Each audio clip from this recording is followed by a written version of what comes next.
Hello guys, welcome to my channel biology arise, जिसमें हमारा science का सेकंड चैप्टर चल रहा था, जिसमें हमने सबसे पहले पढ़ा पाचन तंत्र के बारे में। पाचन तंत्र के कुछ भाग हम पढ़ चुके हैं, जिसकी एक वीडियो मैं बना चुकी हूँ और उसका लिंक मेरी आज की वीडियो के डिस्क्रिप्शन में है। आप पहले उस वीडियो को देखिए जिससे आगे का चैप्टर समझ में आ सके। चलिए स्टार्ट करते हैं आज की क्लास। तो पिछली वीडियो में मैंने आपको बताया था पाचन तंत्र के कुछ अंगों के बारे में। जैसा कि मैंने आपको बताया, पाचन तंत्र के प्रमुख अंग हैं मुख, ग्रसनी, ग्रास नली, अमाशय, छोटी आंत और बड़ी आंत, जिसमें से हम मुख, ग्रसनी और ग्रास नली पिछली वीडियो में पढ़ चुके हैं। तो चलिए स्टार्ट करते हैं हमारी आज की क्लास। हमारा आगे का भाग है अमाशय। आहार नाल या पाचन तंत्र का एक क्लीन डायग्राम मेरी पिछली वीडियो में है, जो मैं आपको इस वीडियो में भी दे दूंगी, लेकिन तब तक के लिए हम इसी से समझते हैं। तो चलिए स्टार्ट करते हैं आगे का भाग अमाशय। तो अमाशय कहाँ पाया जाता है? अमाशय आहार नाल में ग्रास नली से आगे का भाग होता है। अमाशय ग्रास नली से आगे का भाग है। जैसे हम स्टार्टिंग से देखते हैं कि स्टार्टिंग में आता है हमारा मुख, जहां से हम भोजन करते हैं। मुख से आगे बढ़ने पर ग्रसनी और ग्रसनी से आगे बढ़ने पर ग्रास नली, और ग्रास नली का आगे का भाग या ग्रास नली यहाँ अमाशय में आकर खुलती है। यानी ग्रास नली से जब आगे बढ़ते हैं तो ग्रास नली अमाशय में आकर खुलती है। अगर इसे देखा जाए, अगर अमाशय का एक डायग्राम देखा जाए तो कुछ इस तरह की संरचना है अमाशय की, जो किसकी जैसी है? जो एक जे के आकार की संरचना है।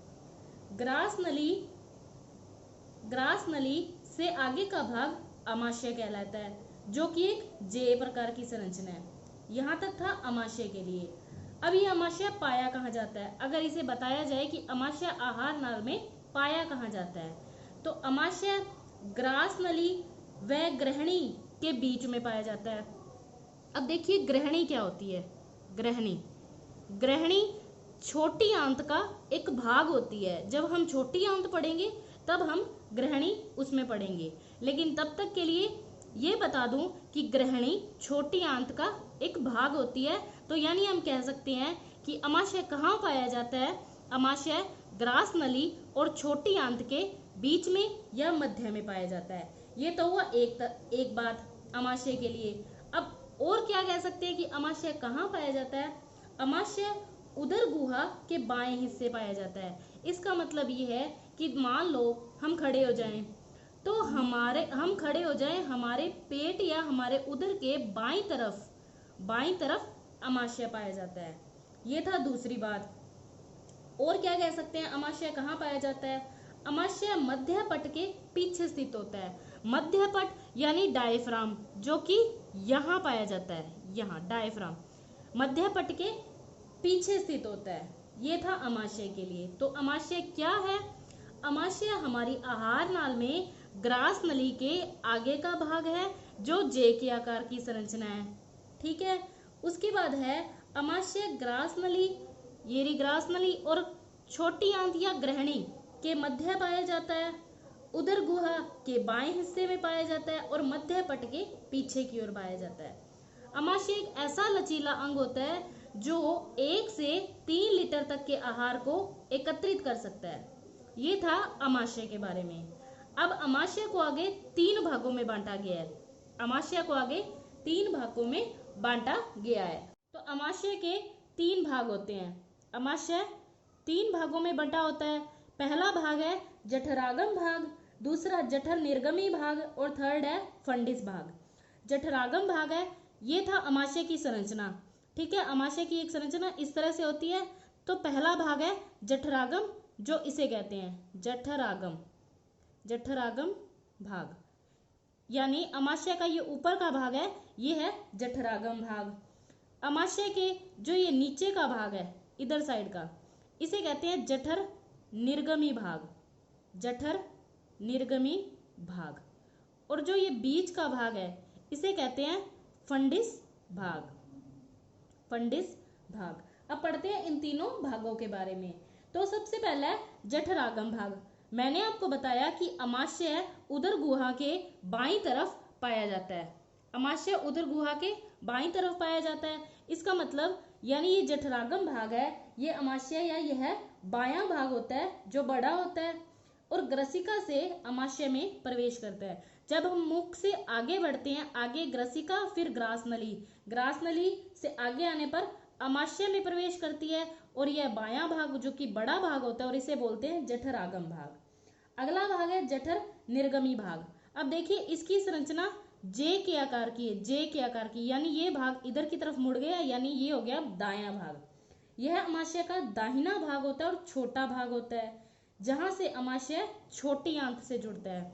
अगर आप डायग्राम में देखिए आहार नाल के, तो अमाशय इस तरह से जाकर नीचे की ओर आकर छोटी आंत से जुड़ जाता है। यह है अमाशय का जठर निर्गमी भाग और दायां भाग और छोटा भाग। फिर है फंडिस भाग। यह भाग इन दोनों भागों के बीच का या मध्य की संरचना है, जिसे बोलते हैं फंडिस भाग। ये था अभी तक अमाशय के बारे में जितना हमने पढ़ा। आगे अमाशय में एक और बात है कि अमाशय में दो अवरोधनी पाई जाती है। अमाशय में दो अवरोधनी या संकोचक पेशियां पाई जाती है। संकोचक पेशियां पाई जाती है, जिसमें पहली है ग्रास नलिका अवरोधनी। ग्रास नलिका अवरोधनी देखिए इसमें नाम से साफ स्पष्ट है कि ये कहाँ पाई जाती होगी। जब हम ग्रास नली से आगे की ओर बढ़ते हैं तो अमाशय आता है, यानी ये है हमारा अमाशय, ये आता है ऊपर ग्रास नली से। ग्रास नली से नीचे की ओर जब आते हैं तो अमाशय आता है। तो इन दोनों के बीच का भाग होती है, वो होती है ग्रास नलिका अवरोधनी जिसे कहते हैं। ये करती क्या है, यह ग्रसिका और अमाशय, ग्रसिका व अमाशय को विभाजित करती है। और इसका काम एक और होता है कि अमाशय में जो अम्लीय भोजन होता है, क्योंकि अमाशय में आकर भोजन अम्लीय हो जाता है, इस अम्लीय भोजन को वापस ग्रसनी में जाने से रोकती है, यानी ऊपर जाने से, उल्टी दिशा में जाने से रोकती है। ये है ग्रास नलिका अवरोधनी का कार्य। सेकंड है जठर निर्गमी अवरोधनी। जठर निर्गमी अवरोधनी।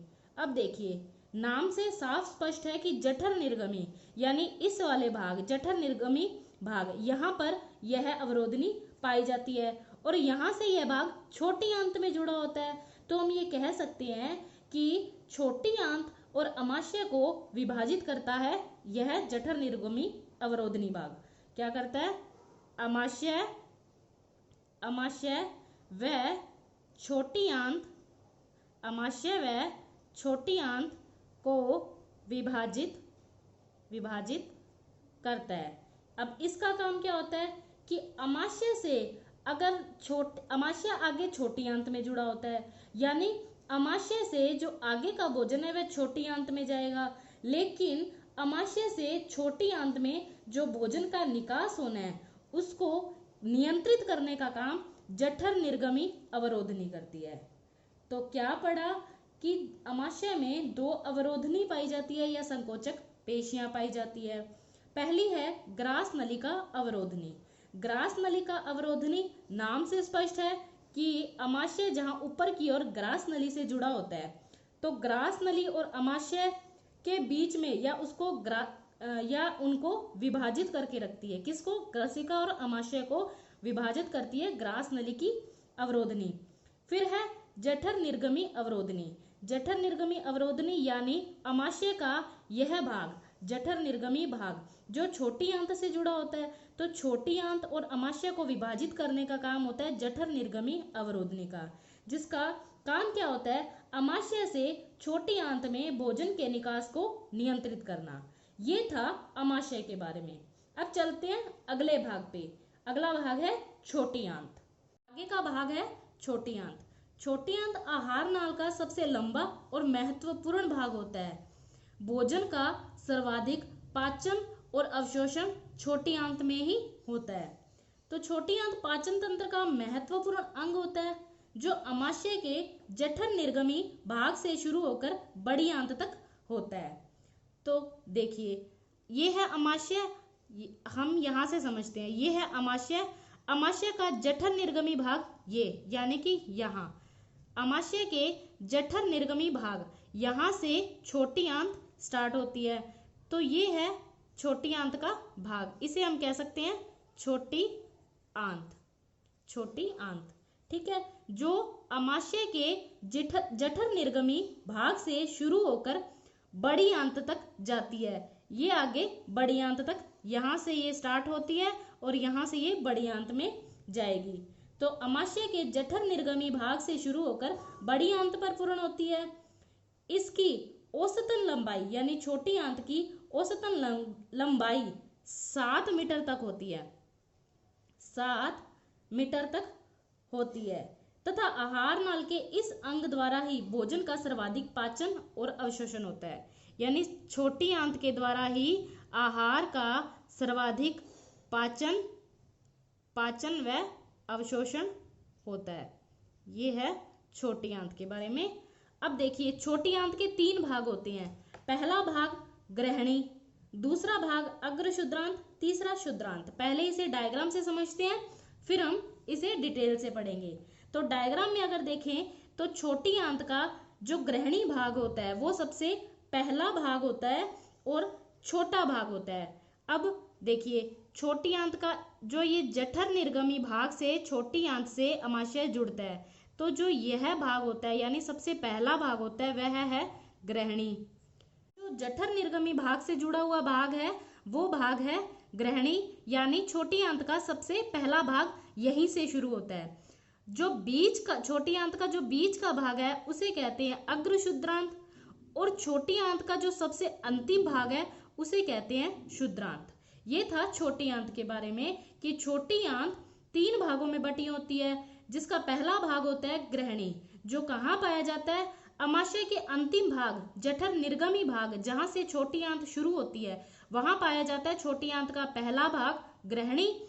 छोटी आंत का जो बीच का भाग होता है उसे कहते हैं अग्र शुद्रांत, और छोटी आंत का अंतिम भाग जिसे कहते हैं शुद्रांत। ये पढ़ा हमने डायग्राम से कि ये भाग कहाँ पाए जाते हैं। अब डिटेल से इन्हें पढ़ते हैं। तो जैसा कि मैंने आपको बताया, छोटी आंत पाचन तंत्र का एक महत्वपूर्ण अंग है, महत्वपूर्ण अंग है, जो आहार का सबसे अधिक पाचन और अवशोषण छोटी आंत में ही होता है। आहार का सर्वाधिक पाचन व अवशोषण आहार नाल के इसी भाग में होता है या छोटी आंत में होता है, छोटी आंत में होता है। ठीक है, अब छोटी आंत पाई कहाँ जाती है? छोटी आंत ये है अमाशय, ये है अमाशय। अमाशय का यह भाग जिसे कहते हैं जठर निर्गमी भाग, जठर निर्गमी भाग, सबसे पहला भाग जठर निर्गमी भाग, ये ऊपर का भाग जठरागम भाग, और बीच का भाग फंडिस भाग, ये मैंने आपको अमाशय में बताए। तो जो अमाशय का सबसे अंतिम भाग है जठर निर्गमी भाग, यहां से छोटी आंत शुरू होती है, यहां से छोटी आंत शुरू होती है और बड़ी आंत तक जाती है। ये था छोटी आंत के लिए। इसकी औसतन लंबाई 7 मीटर तक होती है। आहार नाल में इसी अंग में भोजन का सर्वाधिक पाचन व अवशोषण होता है। अब छोटी आंत 3 भागों में बटी होती है, 3 भाग में बटी है। पहला भाग है ग्रहणी, दूसरा भाग है अग्र शुद्रांत और तीसरा भाग है शुद्रांत। ठीक है, पहला भाग है ग्रहणी। मैंने आपको डायग्राम में बताया ग्रहणी कहाँ पाई जाती है, जहां जठर निर्गमी भाग से छोटी आंत प्रारंभ होती है, उस भाग के यानी छोटी आंत के सबसे पहले भाग को कहते हैं ग्रहणी। यानी अमाशय से जुड़ा हुआ छोटी आंत का पहला और सबसे छोटा भाग। ग्रहणी कहाँ होती है? अमाशय से जुड़ा छोटी आंत का पहला भाग और सबसे छोटा भाग। सबसे छोटा भाग है जो भोजन का रासायनिक पाचन करती है या भोजन के रासायनिक पाचन में महत्वपूर्ण है। ग्रहणी का काम क्या है? भोजन का रासायनिक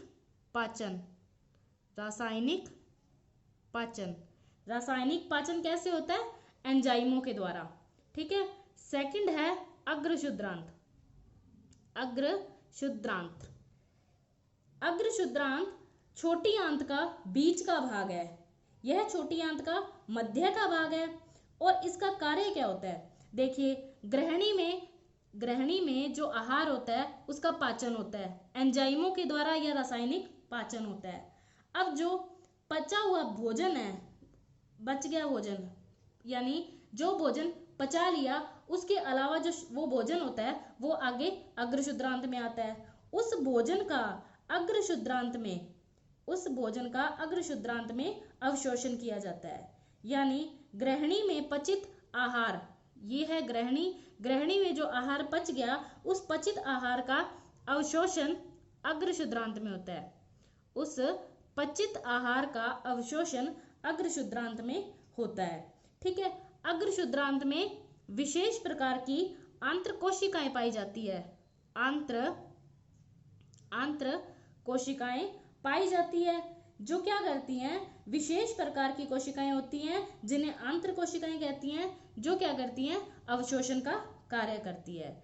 थर्ड भाग होता है हमारा शुद्रांत। जो छोटी आंत का सबसे अंतिम भाग होता है और यहीं से बड़ी आंत जुड़ती है। छोटी आंत का सबसे अंतिम भाग है जो बड़ी आंत में खुलता है। इस भाग में पोषक तत्व भी कौन से? जैसे पित्त लवण व विटामिन, इनका अवशोषण शुद्रांत में होता है। क्योंकि अग्रशुद्रांत में इनका अवशोषण नहीं हो पाता है, इसलिए इन विशेष प्रकार के पोषक तत्वों का अवशोषण शुद्रांत में आकर होता है। ये था छोटी आंत के बारे में। तो देखिए, दोबारा से इसको थोड़ा रिपीट करते हैं कि छोटी आंत पाचन तंत्र का सबसे महत्वपूर्ण अंग है जो अमाशय के जठर निर्गमी भाग से शुरू होता है और बड़ी आंत तक पूर्ण होता है। मानव में इसकी लंबाई 7 मीटर तक होती है। भोजन का सर्वाधिक पाचन और अवशोषण आहार नाल के इसी भाग में होता है। छोटी आंत 3 भागों में बटी होती है। पहला भाग ग्रहणी भाग, दूसरा अग्रशुद्रांत और थर्ड है शुद्रांत। पहला भाग है ग्रहणी। ग्रहणी कहाँ होती है? कि अमाशय के जठर निर्गमी भाग, जहां से छोटी आंत प्रारंभ होती है, वह छोटी आंत का सबसे पहला भाग होता है, सबसे छोटा भाग होता है, जिसे ग्रहणी कहते हैं। जहां पर आहार जो या भोजन होता है उसका क्या किया जाता है? पाचन किया जाता है विशेष प्रकार के रासायनिक तरीके से या एंजाइमों के द्वारा। फिर वह भोजन आगे छोटी आंत के मध्य का भाग अग्रशुद्रांत, इसमें आता है। अग्रशुद्रांत में उस पचित भोजन का अवशोषण किया जाता है और अवशोषण करने के लिए अग्रशुद्रांत में विशेष प्रकार की कोशिकाएं पाई जाती हैं जिन्हें आंत्र कोशिकाएं कहते हैं। इन आंत्र कोशिकाओं के द्वारा उस पचित भोजन का अवशोषण किया जाता है। फिर आगे भोजन शुद्रांत में आता है, जहां विशेष प्रकार के पित्त लवण या विटामिन, इन पोषक तत्वों का विशेष प्रकार से अवशोषण होता है। क्योंकि इनका अवशोषण अग्रशुद्रांत में नहीं होता है, इसलिए इन विशेष प्रकार के पोषक तत्वों का अवशोषण शुद्रांत के भाग में होता है। ये था छोटी आंत के बारे में। अब चलते हैं हमारे अगले भाग के बारे में, जो कि है बड़ी आंत। अब हमारा आगे का भाग है बड़ी आंत। देखिए, छोटी आंत का जो सबसे अंतिम भाग था शुद्रांत, छोटी आंत का सबसे अंतिम भाग था शुद्रांत, वो आगे बड़ी आंत से जुड़ा होता है, बड़ी आंत से जुड़ा हुआ होता है। अब देखिए, मुख से भोजन पचा लिया, मुख से आगे भोजन आता हुआ छोटी आंत में आता है। छोटी आंत में भोजन का सर्वाधिक पाचन और अवशोषण होता है। अब उसके बाद जो भोजन बच जाता है, जिसका अवशोषण या पाचन नहीं हो पाता, जिसे कहते हैं अपचित भोजन, वह भोजन क्षुद्रांत यानी छोटी आंत के अंतिम भाग क्षुद्रांत से बड़ी आंत में आता है, बड़ी आंत में आता है। अब बड़ी आंत में कुछ विशेष प्रकार के जीवाणु पाए जाते हैं जो क्या करते हैं, इस अपचित भोजन का क्या करते हैं, अवशोषण करते हैं, सरलीकृत करते हैं। इस अपचित भोजन में विशेष रूप से जल व खनिज लवणों का अवशोषण किया जाता है। बड़ी आंत के 3 भाग होते हैं, बड़ी आंत के 3 भाग होते हैं। सबसे पहला भाग होता है अंधनाल, दूसरा भाग होता है बृहदांत्र, और तीसरा भाग होता है मलाशय। अगर इसे मैं डायग्राम से समझाऊं तो एक अलग से, तो ये इस तरह से कुछ बनता है।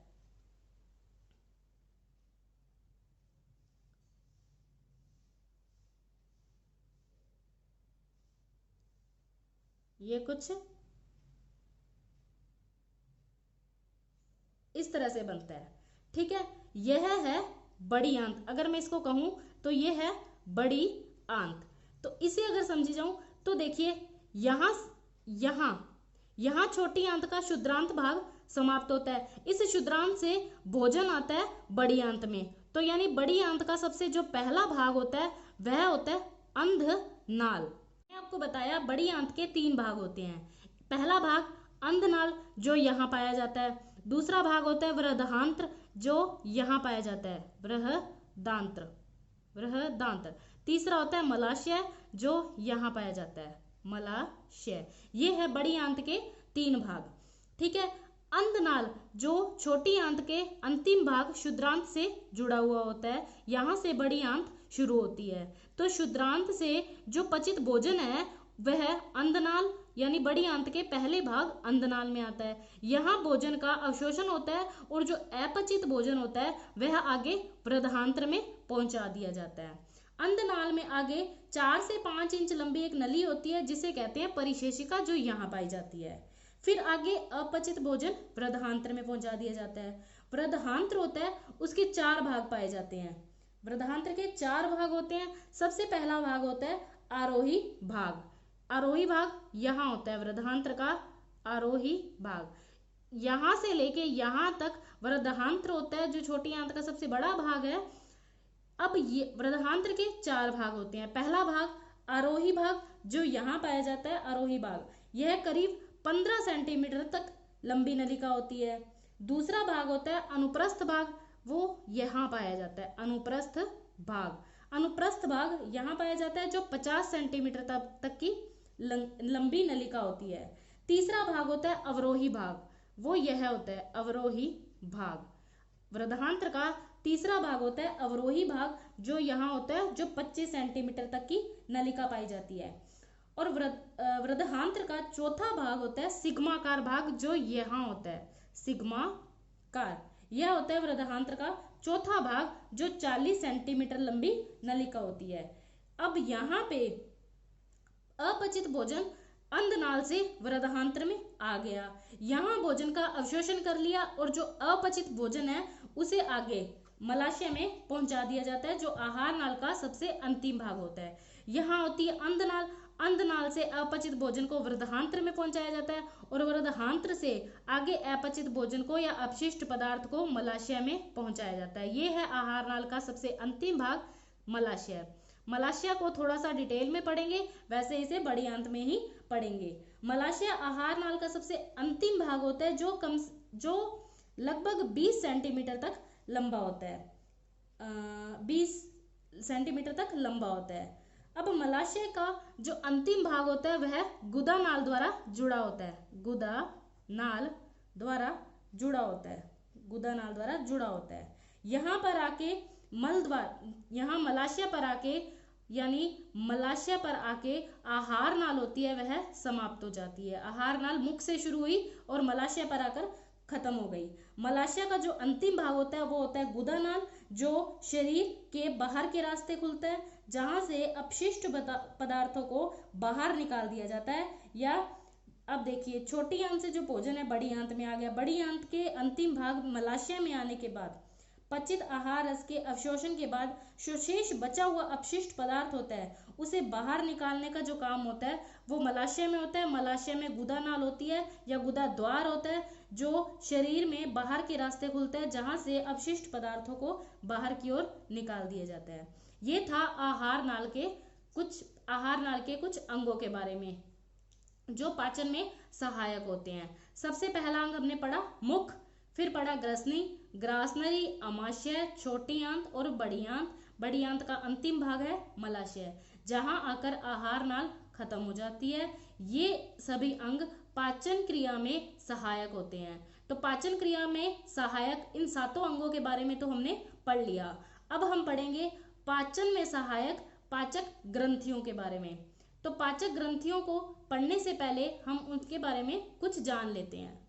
ये पाचक ग्रंथियां कुछ विशेष प्रकार के पाचक रसों, एंजाइमों या हार्मोन का स्रवण करती हैं जो पाचन में सहायक होती हैं। पाचन में मुख्य 3 ग्रंथियां सहायक होती हैं जो है लार ग्रंथि, अग्नाशय ग्रंथि और यकृत ग्रंथि। ये मेनली 3 ग्रंथियां होती है जो पाचन में सहायक होती है या पाचन क्रिया कार्य करने में सहायक होती है। तो सबसे पहली है लार ग्रंथि। लार ग्रंथि हम जानते हैं हमारी मुख में पाई जाती है। यह ग्रंथि मुख में पाई जाती है और इसका कार्य क्या होता है? लार उत्पन्न करना। लार ग्रंथि का कार्य होता है लार उत्पन्न करना, जो भोजन को क्या करती है? चिपचिपा या घुलनशील बनाए रखती है। ठीक है। लार का मुख्य कार्य है भोजन में उपस्थित स्टार्च का पाचन करना। स्टार्च क्या होता है? कार्बोहाइड्रेट, यानी कार्बोहाइड्रेट को स्टार्च कहेंगे। स्टार्च का पाचन मुख में ही स्टार्ट हो जाता है। लार भोजन को चिकना और घुलनशील बनाती है। यह एक लुब्रिकेट के तौर पर कार्य करती है जिसका काम क्या होता है? भोजन को चिपचिपा बनाना या भोजन को गीला बनाना, भोजन को लसदार बनाना, ये लार का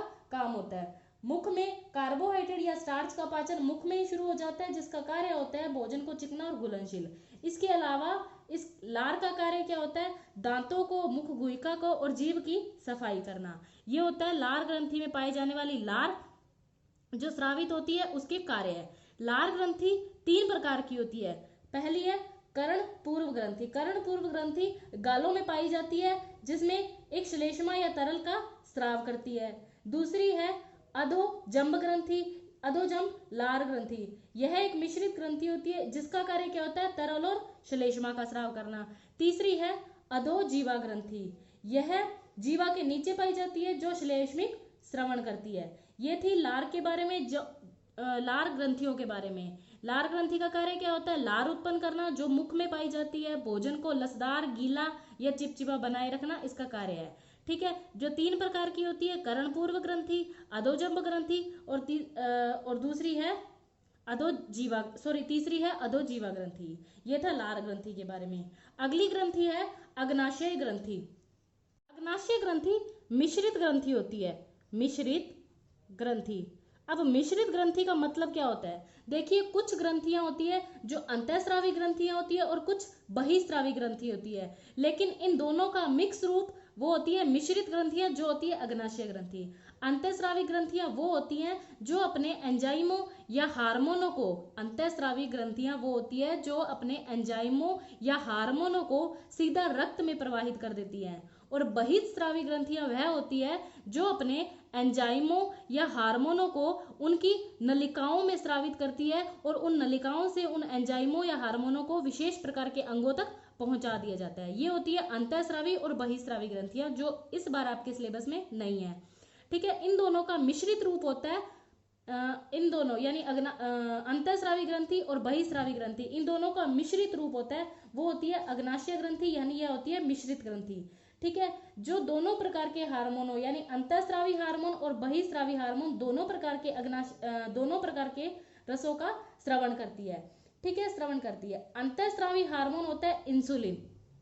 मिश्रित ग्रंथि होती है जिसमें अंतःस्रावी हार्मोन होता है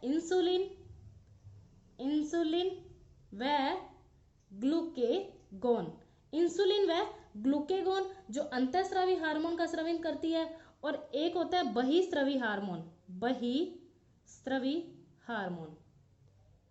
बहिस्रावी हार्मोन में अग्नाशयी रस का, अग्नाशयी रस का स्रावित, यानी अग्नाशय ग्रंथि होती है वह अंतःस्रावी हार्मोन इंसुलिन व ग्लूकेगोन का स्रावन करती है और बहिस्रावी हार्मोन अग्नाशय रस का स्रावन करती है। इसी कारण इसे कहते हैं मिश्रित ग्रंथि। यह ग्रंथि यकृत और तिल्ली द्वारा घिरी होती है और इसकी जो लंबाई होती है वो 6 से 8 इंच तक लंबी होती है।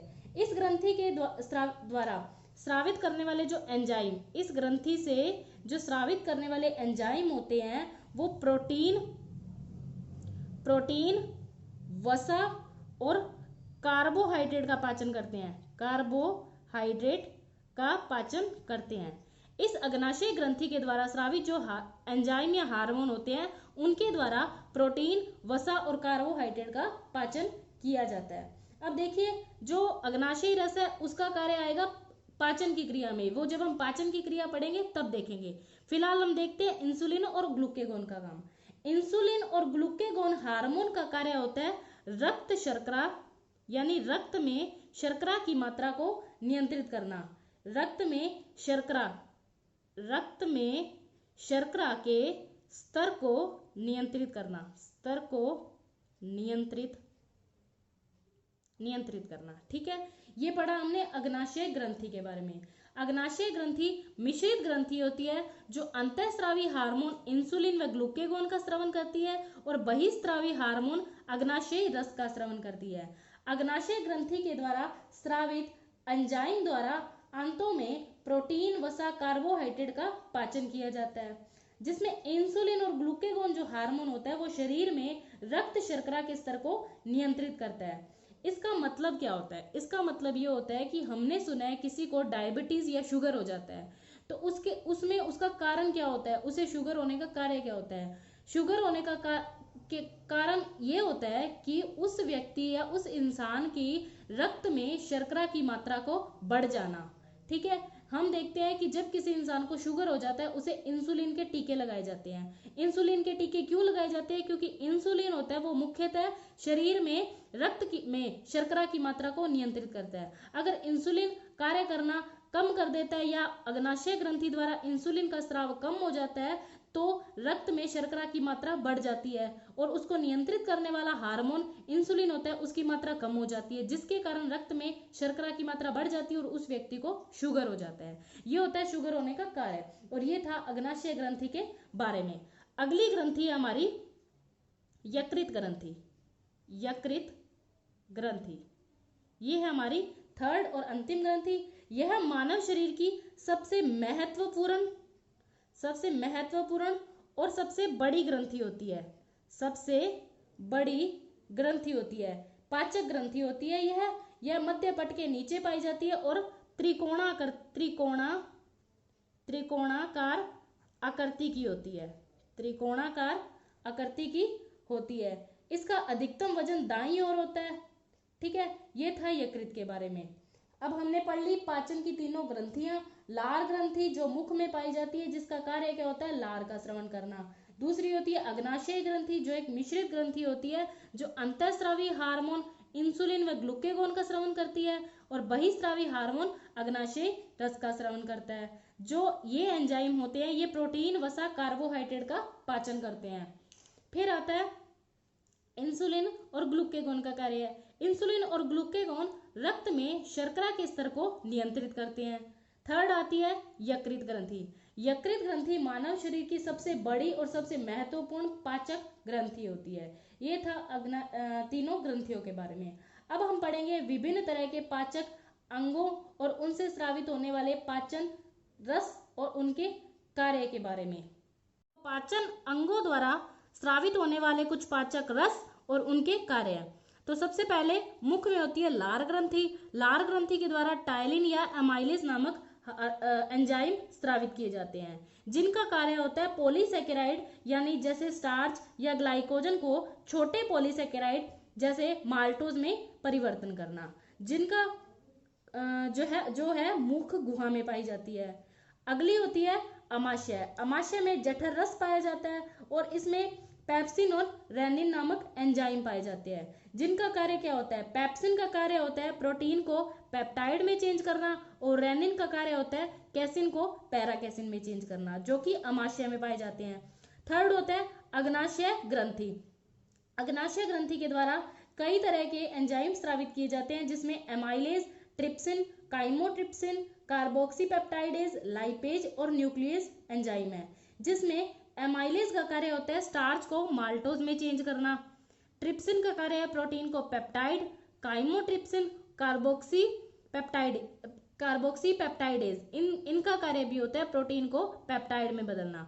फिर आता है लाइपेज। लाइपेज वसा को मोनोग्लिसराइड या वसीय अम्लों में बदलता है, और न्यूक्लियेज जो डीएनए व आरएनए को न्यूक्लियोटाइड में बदलता है। ये सब कहाँ पाई जाती हैं, इनका कार्यस्थल होता है छोटी आंत में।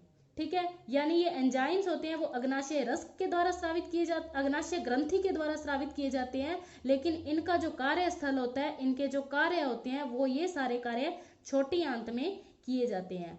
आगे आते हैं आंतरीय रस। कुछ आंतरीय रस होते हैं जो कार्बोहाइड्रेट, वसा, न्यूक्लिक अम्लों इनका पाचन करने में सहायक होते हैं। ये भी छोटी आंत में पाए जाते हैं, जैसे कि maltase, lactase, sucrase, lipase, nuclease, dipeptidase, phosphatase.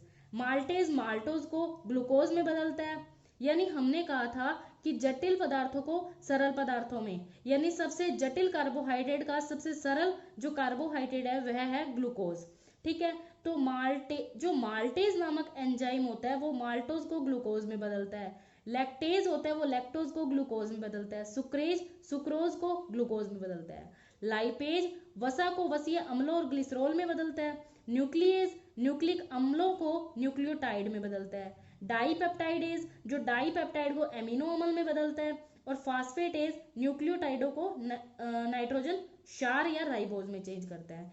इनका कार्य कहाँ होता है, छोटी आंत में ही होता है। फिर एक अगली ग्रंथि आती है यकृत ग्रंथि। यकृत ग्रंथि पित्त लवण या पित्त रस का स्रवण करती है, जिसका कार्य होता है वसा को वसीय अम्लों या वसा गोलिका में चेंज करना, जो छोटी आंत में ही होता है। ये होते हैं। चलिए गाइस, आज के लिए बस इतना ही। यहाँ पूरी होती है हमारी पाचन की क्लास, जिसमें हमने पाचन में सहायक कुछ अंगों और ग्रंथियों के बारे में पढ़ा। पाचन की क्रिया हम पढ़ेंगे हमारी अगली वीडियो में, और चैप्टर के कंप्लीट नोट्स के लिए आप हमारे इंस्टाग्राम, ट्विटर या टेलीग्राम चैनल को ज्वाइन कर सकते हैं, जिनके लिंक मेरे डिस्क्रिप्शन में है। तब तक आप मेरी वीडियो को देखिए, लाइक कीजिए, शेयर कीजिए और मेरे चैनल को सब्सक्राइब कीजिए। Thank you.